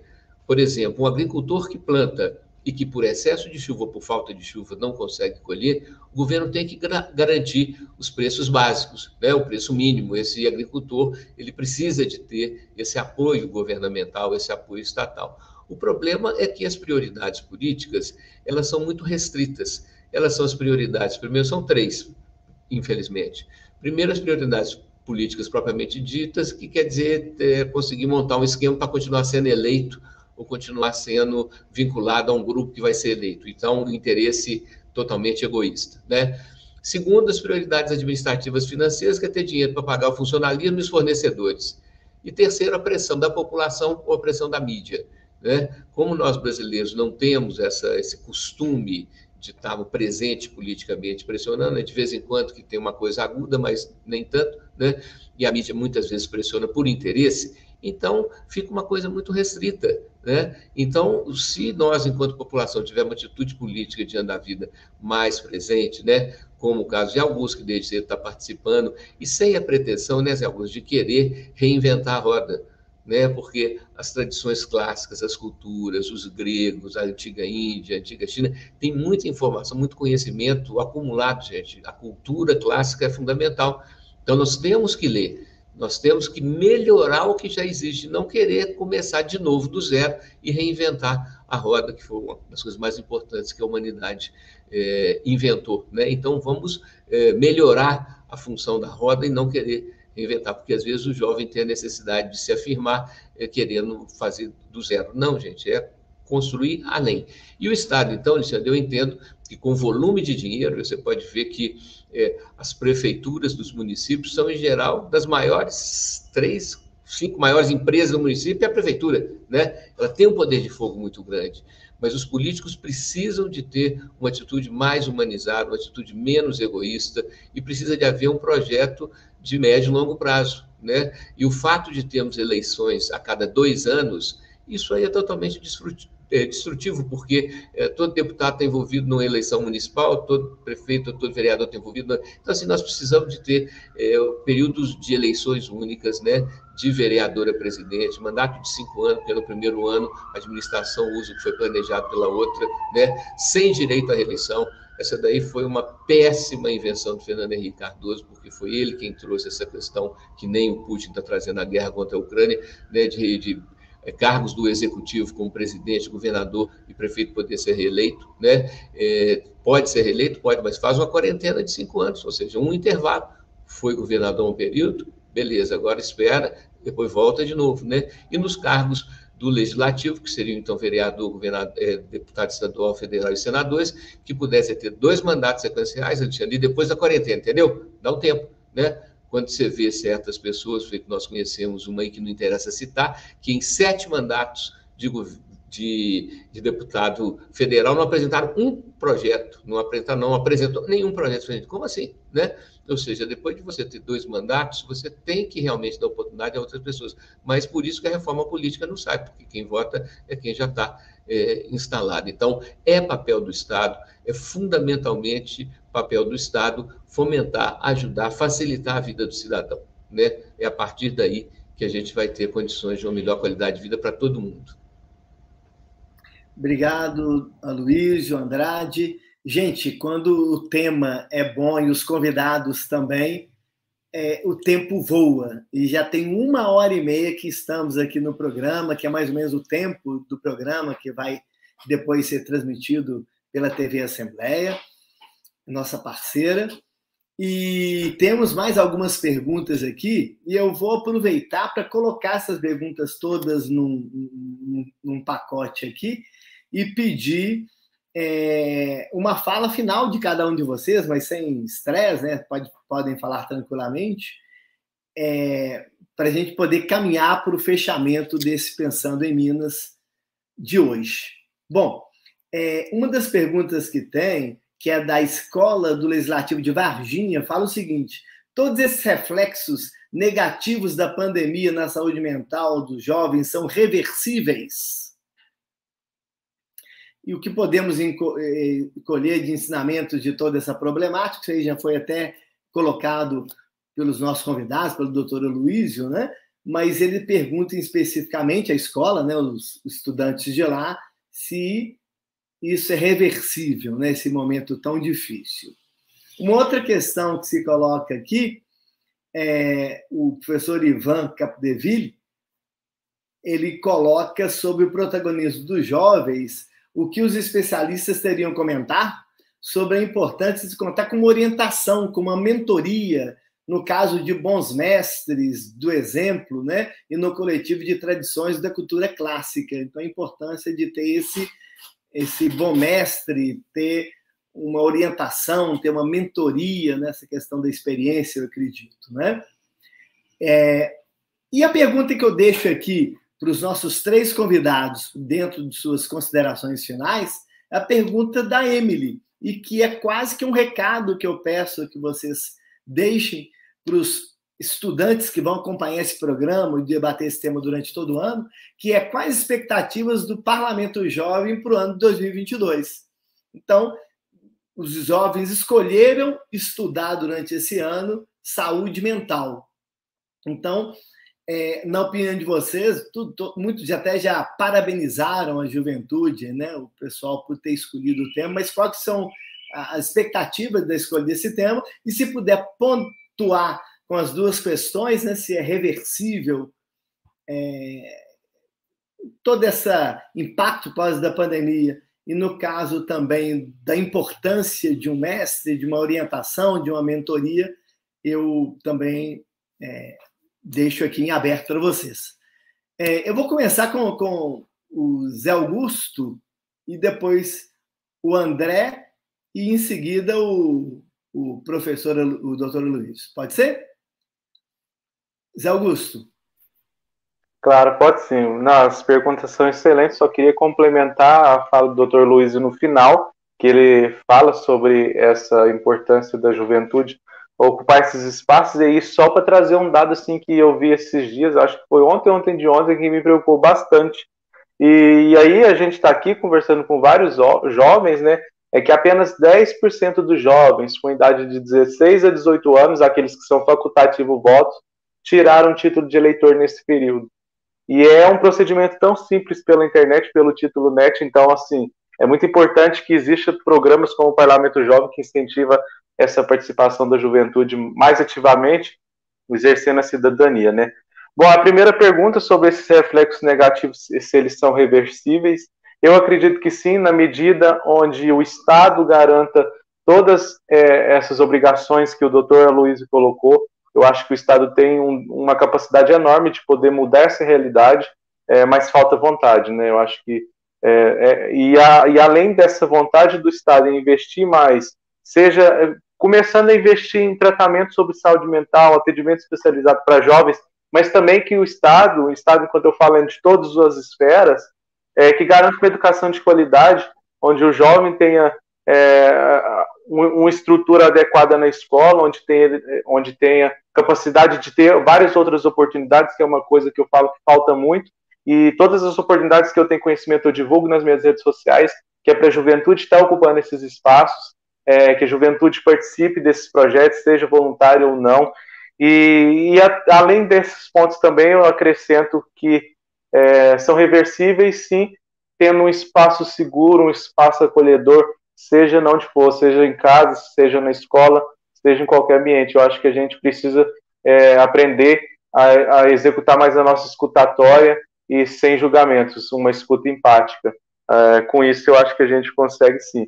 Sobre a outra pergunta, sobre orientação e tal, eu considero muito importante que a gente escute bons exemplos, aprenda também com pessoas mais velhas, aí eu me coloco como jovem, gosto muito de escutar pessoas mais experientes, igual que hoje eu tive uma aula aqui nessa live, com o André, com o doutor Aloísio, então, tipo assim, eu gosto muito de ouvir as experiências, o que o outro tem que passar para mim, sabe? E aí eu me coloco assim como jovem muito curioso, eu sou bastante curioso, tipo assim, se eu escutei alguma coisa que não sei, eu vou atrás. Pode ser em qualquer área, seja no direito, seja na política, eu pesquiso muito. Então, acho muito bacana isso. E as expectativas do PJ de 2022, eu acho que já começou a minha expectativa quando eu vi o tema, a temática sobre saúde mental, porque eu tive uma conversa com um grupo de amigos de um projeto que eu participo, que o Dia da Juventude também é escolhida a temática para trabalhar por ano, e a ONU que decide esse tema, né? E ano passado o tema casou muito com o tema do parlamento, e eu até estava falando para eles, nossa, tomara que esse ano o tema escolhido pela ONU seja saúde mental. E aí passou umas 2, 3 semanas por aí, eu vi que o tema do Parlamento Jovem seria sobre saúde mental. Então, assim, parabenizo novamente os jovens pela escolha do tema. É um tema que precisa estar em debate, até mesmo como eu disse, ainda é considerado um tabu, ainda tem pessoas que acham que depressão, ansiedade é frescura, e a gente sabe que não é, a gente mostrou, o professor André, eu trouxe também falo, o doutor também trouxe os dados, é um momento muito preocupante, então a gente precisa buscar soluções.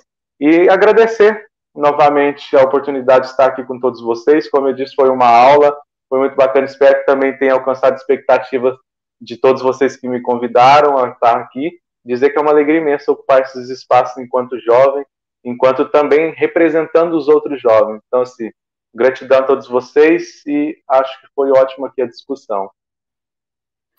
Nós é que agradecemos, Augusto, e eu passo a palavra para o André. Maravilha, gente. O que eu poderia dizer para vocês levarem adiante aí como uma lição? Eu, como vocês, comecei meu envolvimento com política por meio de iniciativas como a do Parlamento Jovem, já são aí 15 anos de caminhada, e eu digo o seguinte, gente, sendo bastante realista, vocês vão se frustrar, vocês vão dar de cara com um sistema que vocês antes não tinham tanto contato, e aí vocês enfrentam essa realidade, essa muralha, que é a nossa construção política, a nossa cultura política que foi sedimentada durante séculos. Isso pode trazer frustração para vocês, vocês podem às vezes sentir que o potencial de transformação é aquém do que vocês gostariam, e o que eu digo, e ao mesmo tempo vocês vão passar por pessoas que vão te inspirar, vão trazer ali um sentimento de otimismo e de incentivo de continuar a luta, e também pessoas que vão te decepcionar, certo? Eu já passei por tudo isso, e, sinceramente, eu continuar lidando com esse tema depois de tanta pancada que eu levei, tanta frustração, é um milagre, é a prova de que realmente eu tenho um interesse genuíno pelo tema, e eu espero que vocês também se descubram, tá? Como pessoas interessadas em fazer política, em discutir política. A transformação pode muitas vezes ser aquém daquela que vocês gostariam, mas é por meio desse esforço constante, se reinventando. Como foi falado aqui, política não é só se candidatar, gente. Vocês já estão tendo uma percepção disso participando aqui do Parlamento Jovem. Talvez alguns de vocês se candidatem no futuro, se elejam, ou não. Isso não significa que o projeto de transformação e de atuação política de vocês é fracassado, de forma alguma. Vocês vão perceber que existem várias formas de se envolver politicamente na sociedade. Então é o seguinte, se preparem para quebrar a cara, muitas das vezes, tá? Falando assim abertamente, vocês têm que ouvir isso, porque vai fazer parte, mas eu incentivo vocês que, diante dos obstáculos, muitas vezes considerados intransponíveis, vocês tenham a percepção de que vale a pena insistir, vale a pena continuar, vale a pena ser teimoso, ser teimosa, porque se vocês não forem, vocês simplesmente vão deixar que a cultura política, a velha política, os maus hábitos que existem e permanecem hoje em muitos aspectos da política subsistam. sobrevivam, continuem. Então é por meio da teimosia de vocês e desse apego que vocês precisam manter ao longo da vida, de querer a mudança e de lutar por essa mudança, mesmo que vocês não vejam essa mudança em vida, mesmo que isso seja só percebido daqui a algumas gerações, vocês fizeram parte disso porque insistiram, porque não se deixaram ceder pelas frustrações. Então, é um recado de longo prazo para vocês aí. De novo, vocês vão passar por pessoas que vão inspirar vocês, pessoas que talvez sejam um mau exemplo, vocês se decepcionem, mas não se pautem pelo mau exemplo, não nivelem por baixo. Tenham em mente que a política é possível ser usada por todos nós e necessária como uma ferramenta de transformação. Não é da noite para o dia que nós vamos nos tornar uma sociedade que muitas vezes a gente vê aí em outros países, né? Países de primeiro mundo, que, puxa vida, o Brasil nunca vai ser alguém assim. Eu digo para vocês, esses países não nasceram prontos, não chegaram onde eles estão por meio de um passo de mágica. E esses países mesmo têm problemas também, é importante considerar. Não vamos ficar aqui romantizando sempre a grama do outro, né? A grama do vizinho do outro. Não é assim que funciona. Vamos lutar, vamos insistir, vamos batalhar e façam uso desses recursos que estão disponíveis hoje para vocês. E não se esqueçam, doutor Aloysio, o Alexandre sabem disso muito melhor que eu. O tempo passa rápido. O tempo ele é irredutível. Então, comecem a trabalhar agora e não deixem para depois. Atuem como o Zé Augusto atua, dentro da dimensão de atuação de vocês, na sua casa, no seu bairro, onde vocês têm condição de atuar, e não deixem para depois, porque passa muito rápido. É isso. Desculpa. Deixa eu só fazer uma divulgação aqui. Eu faço um trabalho de discussão política, como o Alexandre comentou, né, no meu Instagram. Quem quiser me acompanhar lá, o meu Instagram é @geopol.denardi. Eu estou escrevendo no chat interno nosso aqui. Se alguém puder colocar aí para todo mundo ver, só para a gente continuar o nosso trabalho lá de debate, tá? Agradeço, gente. Até mais. Muito bem, André. Realmente o tempo passa voando. Estou sentindo aqui meus cabelos brancos aqui já dizem isso, né? E finalmente eu passo para o doutor Aloysio para a sua mensagem final, se puder pontuar com aquelas questões que foram colocadas aí, se é reversível, como que o senhor vê esse tema, né, escolhido pelos jovens para 2022 e a questão de uma mentoria, de uma orientação, de um mestre. Perfeito, Alexandre. A questão da reversibilidade, eu acredito firmemente, acredito muito nisso. Feito eu falei, quando você pega uma situação mais complexa, um desafio maior, você tem que traduzir e transformar o momento.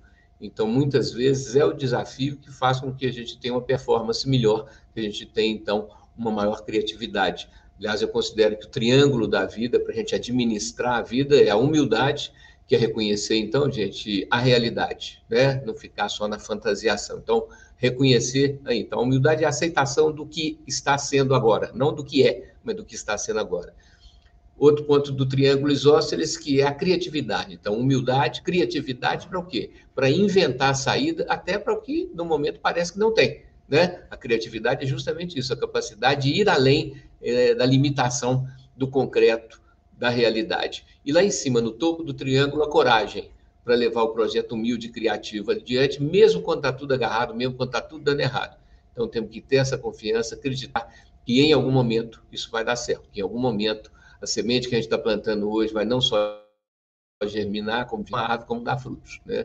Sobre a questão da mentoria que o doutor Ivan fala, é fundamental, e o ditado é dos gregos, por isso que eu até citei os gregos como fonte de referência, que os pensadores gregos tiveram várias percepções importantes, várias constatações importantes.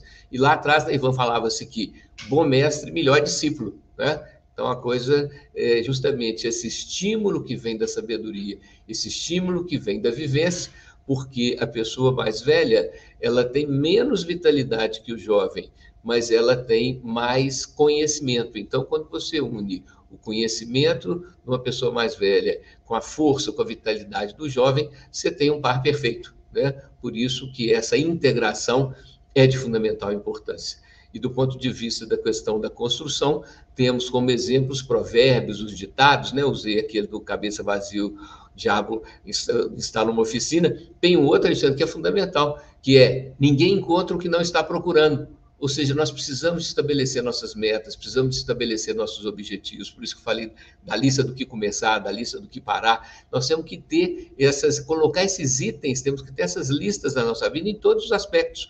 No cuidado com o corpo físico, no cuidado com a mente, na questão do desenvolvimento do conhecimento, né, da ajuda ao próximo, do respeito aos membros da família, né, que é o lugar onde a gente mais se desgasta, é com quem a gente mais convive. A física mesmo falava, né, que o contato, o convívio gera atrito, o atrito gera carga elétrica, e a carga elétrica gera descarga elétrica, que é o raio, né? Então, assim, ter esse respeito, ter no amor ao próximo, no carinho pelo próximo, uma tentativa, não dá para ter isso o tempo inteiro, os momentos, né, mais difíceis, nem sempre a gente consegue, mas ter isso pelo menos como meta, como objetivo. E eu vou terminar, Luciano, fazendo uma citação, duas citações rápidas, uma que é uma frase só. Fernando Pessoa, ele diz assim: pois o que é tudo senão o que pensamos de tudo? Se a nossa mente está mais limpa, se a nossa mente está mais confiante, se a nossa mente está mais em paz, ela consegue, mesmo diante de um ambiente complexo, confuso, ela consegue estar mais protegida. Todos nós temos que ter um escudo protetor, temos que ter uma peneira e um filtro, como vocês estudaram na membrana celular. Qual a principal característica da membrana celular? Permeabilidade seletiva. Deixa algumas coisas de fora entrarem e outras não, deixa algumas coisas de dentro saírem e outras não. Quando a gente está mais inteiro, a gente fica menos vulnerável, a gente fica menos influenciável ao ambiente externo. E, por último, um rápido trecho, onde o próprio Pessoa também usa o verbo viajar no duplo sentido, tanto viajar físico quanto viajar do imaginário. Ele fala assim: afinal, a melhor maneira de viajar é sentir. Sentir tudo de todas as maneiras, sentir tudo excessivamente, porque todas as coisas são, em verdade, excessivas. E toda realidade, olha o que ele fala da realidade, toda realidade mais parece uma alucinação extraordinariamente nítida que vivemos todos em comum com a fúria das almas, que são as psiques humanas no seu acordo de sentidos. E ele termina dizendo: quanto mais eu sinta como várias pessoas, quanto mais eu sinta como várias pessoas ao mesmo tempo, mais análogo, mais semelhante serei a Deus, seja ele quem for. Porque seja ele quem for, com certeza que é tudo. E fora dele, há só ele. E tudo para ele é pouco. Então, a ideia da espiritualidade não necessariamente é ter religião, mas sim acreditar que tudo é muito mais do que dá para entender. E daí, humildemente, tentarmos ser mais criativos, os mais respeitadores ao conhecimento, né? E corajosos para levar o bom combate, o bom caminho, o bom projeto adiante, né? Então, nossos parabéns para vocês. Os jovens, eu brinco de falar, isso não tem nada de provocação, mas que um jovem saudável, ele tem a mente de um adulto, ele tem o emocional de um adolescente e, em geral, o bolso de criança. Então, é essa fase que a gente tem a mente de adulto, a gente tem noção de tudo, mas o emocional nos trai muito, principalmente por causa dos hormônios, tá, gente? Né? Piração da cabeça, não. Os hormônios têm um papel na nossa vida muito complexo. E se a gente não é um esportista, se a gente não é um artista famoso, o bolso ainda é de criança. Mas fazer como Alcoólicos Anônimos recomenda, na oração, na prece da serenidade, que eles pedem 3 coisas ao plano espiritual, pedem 3 coisas a Deus. Primeiro, força e coragem para mudar o que precisa de ser modificado. Segundo, paciência e compreensão para conviver com o que ainda não dá para ser modificado. E terceiro, sabedoria ou serenidade para distinguir uma coisa da outra. O que é para a gente entrar firme, entrar de solo, e o que é para a gente esperar um pouquinho, que mais adiante a gente vai ter condição de ter um momento melhor e de ter uma atuação mais eficaz, viu? Sucesso para todo mundo, muitas felicidades, cuidado, máscara, tá? Não mais isolamento social, mas esse cuidado no distanciamento, né? Para poder a gente ver, como eu vi semana passada e no começo dessa semana, na segunda-feira, tanta gente feliz na rua. Fiquei, assim, aproveitei a felicidade alheia e trouxe para o meu coração. Isso daí é uma coisa importante também, o coletivo, como nos ajuda, como nos apoia, como nos fortalece. Muito obrigado. Nós que agradecemos, doutora Luiz, e essa felicidade é necessária, né? Esse sentimento, né, para melhorar a saúde mental, que é o tema aqui. E obrigado também pelos versos aí, pelas 3 citações aí de Fernando Pessoa, né, o famoso dramaturgo, poeta português que morreu novo, né? Ele morreu com menos de 50 anos, né? E morreu jovem, né? E fez tanta coisa aí. Bom, com isso terminamos mais uma edição do programa Pensando em Minas. Eu agradeço a todos que nos acompanham, agradeço a parceria da TV Assembleia e convidamos para a próxima edição do programa na próxima semana. Obrigado.